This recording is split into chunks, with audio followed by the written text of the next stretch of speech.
प्रभु वो देखिए, मुसलमान तो बाबर की औलाद है और तुम गद्दार राणा सांगा की औलाद हो। ये हिंदुस्तान में तय हो जाना चाहिए। अब तू गया बेटा, अब तू गया, देख तेरी औकात मैं दिखाता हूँ तुझे। देख राणा सांगा की औलाद हो। चल चल चल चल गाड़ी स्टार्ट कर। आलिए रे आलिए, बेटा भग मत जइयो, तेरा पिछवाड़ा लाल कर दूंगा। रास्ते में ये देख। गाली कैसे दे रहा? गाली भैया, मेरा मुंह का निकाल गई, मेरी जबान फूट गई यार। क्या कर रहा है? हे राजा जी, हे राजा जी, हे राजा जी, हे राजा जी, हे करे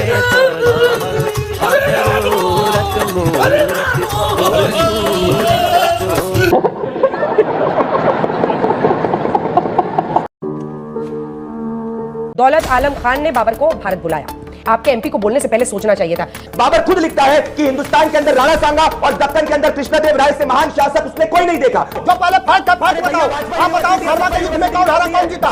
ये पत्थर बरसाए गए रामजीलाल सुमन के घर की छत से। ये पत्थर बरसाने वाले कौन है? खानवा का युद्ध 1527 में हुआ। पढ़कर आए हो ना भैया? खानवा कहाँ पर है? रंजना जी बता दो। ये खानवा है कहाँ? आपके गुंडे लाठी बरसाए। खानवा का युद्ध कहाँ से आ गए? अधूरी जानकारी के साथ बोलना गलत होता है। अब वो आपसे पूछ रहे हैं खानवा कहाँ है तो आप बता नहीं पा रहे हैं। कमाल करते हो यार, आज तक पर बैठे हो, किस्मत वाले हो। ये आज तक पर आज जैसे लोगों को बिठाते हैं, मगर इतिहास पर निशान देंगे। अरे कुछ तो शर्म करो भैया।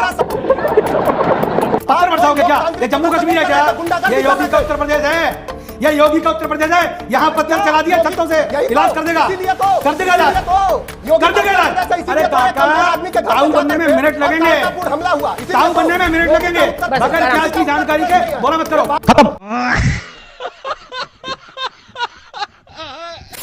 हेलो नमस्कार, जय हिंद, वंदे मातरम और मेरे सभी भाई बहनों को जय श्री राम दोस्तों। एंड आप देख रहे हैं कृष्णा डिबेट तड़का। और आज की डिबेट होने वाली है समाजवादी पार्टी के प्रवक्ता मनोज काका एंड करणी सेना के अध्यक्ष सूरजपाल अम्मू के बीच। दोस्तों, समाजवादी पार्टी के सांसद रामजीलाल सुमन के महाराणा सांगा पर दिए गए विवादित बयान को लेकर डिबेट चल रही थी, जिसमें समाजवादी पार्टी के प्रवक्ता मनोज काका झूठ और कुतर्क करना शुरू कर देते हैं, जिसके बाद करणी सेना के अध्यक्ष सूरजपाल अम्मू ने समाजवादी पार्टी के प्रवक्ता मनोज काका को जिस अंदाज और जिस तरीके से धोया है वो वाकई देखने लायक है। तो दोस्तों, वीडियो बहुत शानदार होने वाली है, एंड तक जरूर देखना। एंड हाँ दोस्तों, आपसे एक छोटा सा अनुरोध है, अगर आप चैनल पर पहली बार आए हैं या चैनल को अभी तक सब्सक्राइब नहीं किया है तो चैनल को सब्सक्राइब जरूर से कीजिएगा। तो चलिए दोस्तों, आज की मेन डिबेट स्टार्ट करते हैं। तो करना, परेशान हो गए हम लोग 2.5 साल से। चलो भाई। बाबर ने खुद राणा सांगा से संपर्क किया था। ये इतिहासकार जीएन शर्मा और गौरी शंकर ओझा, दो इतिहासकारों ने, भारतीय इतिहासकारों ने लिखा है। उसके बाद आप आइए डॉक्टर धनपाल सिंह का। दौलत आलम खान ने बाबर को भारत बुलाया। मोहनलाल गुप्ता, राणा सांगा ने बाबर को भारत में नहीं बुलाया, एकदम साफ वो कहते हैं, मोहनलाल गुप्ता। और ये सब अक्लेम्ड हिस्टोरियंस हैं, इंडियन हिस्टोरियंस, भारतीय इतिहासकार। मोहनलाल गुप्ता लिखते हैं राणा सांगा ने बाबर को भारत नहीं बुलाया। प्रोफेसर चंद्रशेखर, बाबरनामा के समकालीन किसी किताब में जिक्र नहीं है।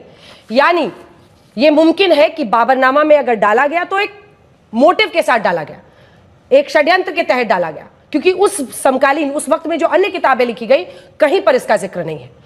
तो कम से कम उसको अमर सत्य मानने से पहले और आपके एमपी को बोलने से पहले सोचना चाहिए था। ये लड़ाई अंजना जी दो सोच के बीच में, एक हमारी सोच है जो छत्रपति शिवाजी जी महाराज और महान राणा सांगा को इस देश के वीर सपूत और सही भारतीय इतिहास और हमारी भारतीय संस्कृति का पाठ मानती है और हमारे वंशज मानती है, और ये क्यों लोग तुष्टिकरण करने वाले नेता जो औरंगजेब और बाबर का महिमा मंडन करते हैं। मैं एक एक कर सिर्फ और सिर्फ फैक्ट्स कोट करूंगा। पहले तो इनको पता होना चाहिए कि राजस्थान के अंदर कहलवा आता है, ये नहीं बता पाए क्योंकि ये तथ्य आपकी डिबेट पे कोट नहीं कर रहे। आपकी डिबेट में मैं एक एक करके तथ्य कोट करूंगा। डॉक्टर धनपाल सिंह के अनुसार महान राणा सांगा ने 100 लड़ाइयां लड़ी, जिसमें से 99 लड़ाइयां राणा सांगा ने जीती थी।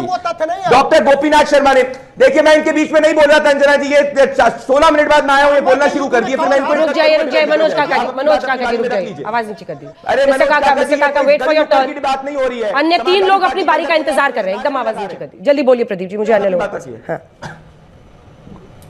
दूसरी बात, डॉक्टर गोपीनाथ शर्मा क्या लिखते हैं राजस्थान के इतिहास के अंदर कि राणा सांगा से वीर योद्धा कोई नहीं था। इतिहासकार चंद्रशेखर शर्मा के अनुसार वीर राणा सांगा ने बाबर की सेना को करारी शिकस्त दी थी। गौरी शंकर ओझा और जे.एन. शर्मा के हिसाब से राणा सांगा ने नहीं बुलाया था बाबर को। इतिहासकार सतीश चंद्र अपनी किताब के अंदर लिखते हैं कि बाबर से बड़ा क्रूर कोई आक्रांता नहीं था। अब अगर ये बाबरनामा को कोट करते हैं, मैं बाबरनामा पे और एक अंग्रेजी हिस्टोरियन को भी कोट करूंगा। बाबरनामा में 21 फरवरी 1527 वो बयाना के अंदर बाबर राणा सांगा से युद्ध हारता है। बाबर खुद लिखता है कि हिंदुस्तान के अंदर राणा सांगा और दक्कन के अंदर कृष्णदेव राय से महान शासक उसने कोई नहीं देखा। तो बाबर की खुद की हालत खराब हो जाती है। स्कॉटिश इतिहासकार विलियम एक्सवेल लिखते हैं कि बयाना में मुगलों को एहसास हो चुका था कि उनके सामने अफगानों से कई भयंकर सेना थी और वो सेना महान राणा सांगा की थी। तो ये मुस्लिम तुष्टीकरण करने वाले लोग जो 4% मुसलमान रिजर्वेशन कर्नाटका में देते हैं, सनातन को डेंगू मलेरिया एड बोलते हैं, और आज आपकी डिबेट पे अखिलेश यादव की माफी मांगने के बाद भी समाजवादी पार्टी के प्रवक्ता कह रहे अरे ये हारा था, ये हुआ था।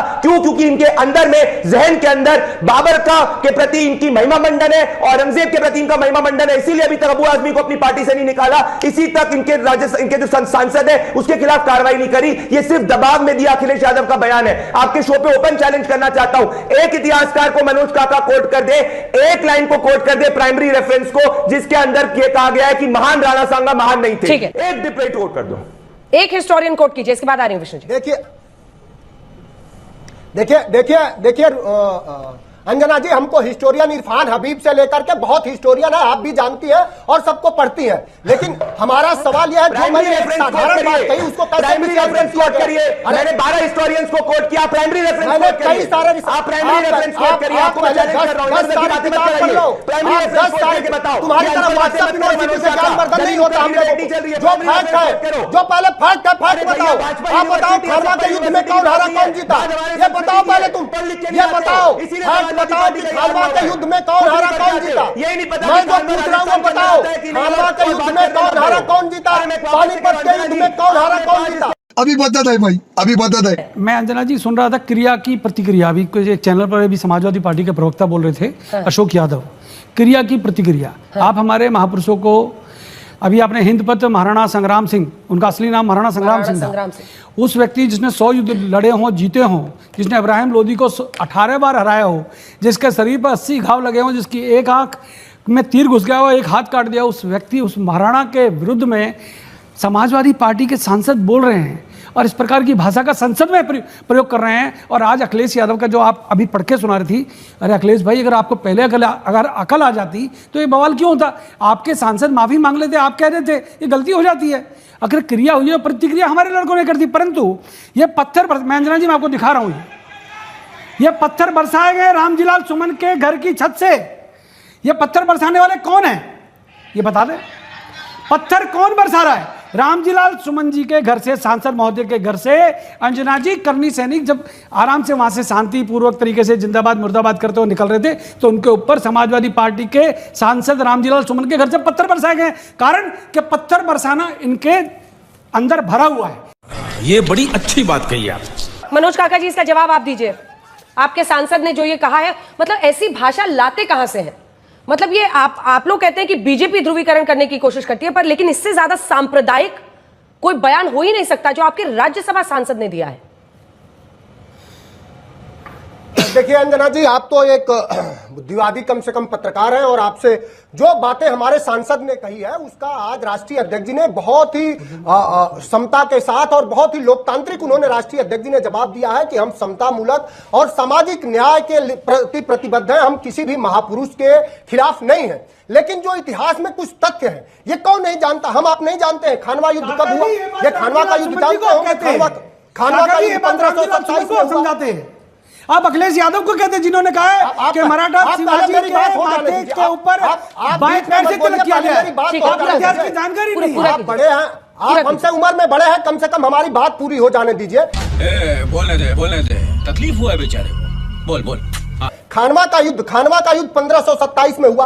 उससे पहले पानीपत का युद्ध हुआ। पानीपत के युद्ध में आप सब लोग जानते हैं कि बाबर ने हराया इब्राहिम लोदी को, कि चूंकि वो दिल्ली के सत्ता से चला जाए और वहां राजपूतों का सत्ता साम्राज्य हो, राजपूत वंश स्थापित हो। ये तथ्य है। और खानवा के युद्ध में और खानवा के युद्ध पढ़कर आए हो ना भैया। खानवा कहां पर है? जरा अंजना जी बता दो, ये खानवा है कहां? मैं नहीं बताऊंगा। अच्छा और ये खानवा का जो युद्ध बोल रहे हो आप, 27 में, ये खानवा कौन से राज्य में है? 1927 में जब खानवा का युद्ध हुआ, तब महाराणा सांगा हार गए। तो महाराणा सांगा के किसी पराक्रम पर कोई सवाल नहीं है। कोई महाराणा सांगा, अरे आप ही को सब मालूम है, क्या मालूम है? यही मालूम है कि एक दलित सांसद के घर पर जाकर लाठी बरसाओगे आप? यही मालूम है इस देश, यही आपको जाति वर्चस्व मिल गया है कि एक दलित सांसद के घर पर जाकर के आपके गुंडे लाठी बरसाएंगे और सब लोग कहते रहेंगे। अरे महाराणा प्रताप नहीं, क्या कर रहे थे? यही लोकतांत्रिक व्यवस्था है, आपको पता है? लोकतंत्र में यही व्यवस्था है। एक सांसद ने कोई बात एक सांसद ने नहीं, लेकिन मनोज काका जी सुमन ने, और उन्होंने ये भी, मनोज काका जी, ये बात तो तय है ना कि अधूरी जानकारी के साथ बोलना गलत होता है। अब वो आपसे पूछ रहे हैं खानवा कहाँ है, तो आप बता नहीं पा रहे हैं। ये जो आधी अधूरी जानकारी यहां वहां से पढ़कर ली जाती है, उस पर इतना ठोक करे, मतलब पार्लियामेंट में बोलना, राज्यसभा में बोलना, सदन में बोलना, ऑन रिकॉर्ड बोलना, गद्दार कहना, मतलब इससे बड़ी हिमाकत क्या हो सकती है? इसमें बुराई कौन सी? मैं गलत, कौन सा मैं तथ्यपरक बात नहीं कर रहा हूं। 1927 में खानवा का युद्ध नहीं हुआ। किस राज्य में खानवा? ये आप बताओ। अरे मुझे तो पता है, भरतपुर जिले में है, राजस्थान में है, तुमको नहीं मालूम? तुम्हारे नेताओं को नहीं मालूम, तुम्हारे सांसदों को नहीं मालूम, अगले भाई को नहीं मालूम। महाराणा सांगा कमाल करते हो यार, आज तक पर बैठे हो, किस्मत वाले हो, ये आज तक पर आज जैसे लोगों को बिठाते हैं।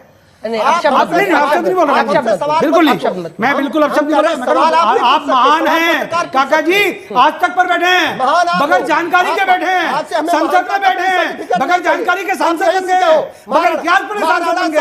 अरे कुछ तो शर्म करो भैया।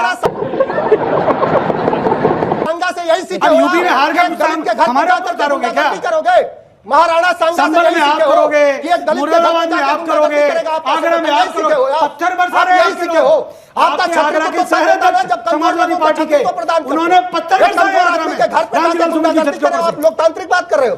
आपके आगरा के शहर अध्यक्ष ने रामजीलाल सुमन सांसद की छत से समाजवादी पार्टी के कार्यकर्ताओं के साथ करनी सैनिकों के ऊपर पत्थर बरसाए हैं। बीरू सिंह चोटिल हुए हैं, उपेंद्र राणा चोटिल हुए हैं, सन्नी सिंह अयोध्या चोटिल हुए हैं, सैकड़ों बच्चों को चोट लगी है, और फिर आप उनकी बात करें। अरे कुर्सी टूट गई, कुर्सियों के पैसे ले लो भैया, गाड़ी टूट गई, उनके भी पैसे दे देंगे, पत्थर बरसाओगे क्या? ये जम्मू कश्मीर है क्या?